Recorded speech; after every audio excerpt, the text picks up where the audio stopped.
একটি মোবাইল ফোনে ২টি হোয়াটসঅ্যাপ অ্যাকাউন্ট কিভাবে ব্যবহার করতে হয় আজকে আমি আপনাদেরকে দেখিয়ে দিব। প্রথমে চলে যাবেন হোয়াটসঅ্যাপ অ্যাকাউন্টে। হোয়াটসঅ্যাপ অ্যাকাউন্টে চলে আসার পর উপরে এক পাশে দেখতে পাচ্ছেন 3 ডট আইকন রয়েছে, এখানে ক্লিক করবেন। এখানে ক্লিক করার পর দেখতে পাচ্ছেন সেটিংস নামের অপশন রয়েছে, এখানে ক্লিক করবেন।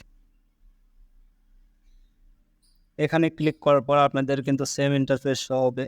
তো এখান থেকে আপনাদের যেটা করতে হবে, এখানে দেখতে পাচ্ছেন একটা কিন্তু আইকন রয়েছে, এখানে ক্লিক করতে হবে। এখানে ক্লিক করার পরে এখানে দেখতে পাচ্ছেন অ্যাড অ্যাকাউন্ট নামের কিন্তু একটা অপশন রয়েছে, এটাতে ক্লিক করবেন।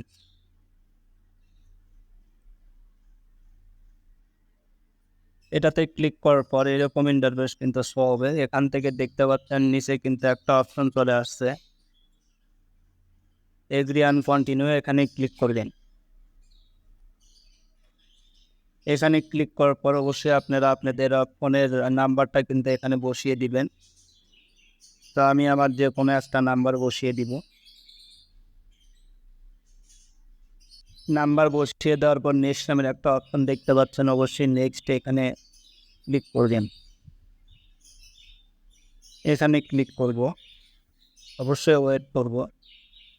এখানে দেখতে পাচ্ছেন এডিট এবং ইয়েস লেখা রয়েছে, অবশ্যই ইয়েসে ক্লিক করবেন। ইয়েসে ক্লিক করার পর নেক্সট করবেন এবং অপেক্ষা করবেন। এখানে কিন্তু একটা ভেরিফাই কোড আসবে, যদি আপনার ফোনের ভিতরে যদি সেই সিমটা থাকে তাহলে অটোমেটিক সেটা কিন্তু ভেরিফাই হবে। দেখতে পাচ্ছেন অটোমেটিক কিন্তু ভেরিফাই হয়ে গিয়েছে। এখানে কিন্তু স্কিপ করব। তার দেখতে পাচ্ছেন এখানে আপনার অ্যাকাউন্টের নামটা দিয়ে দিবেন এবং দিয়ে নেক্সট করবেন।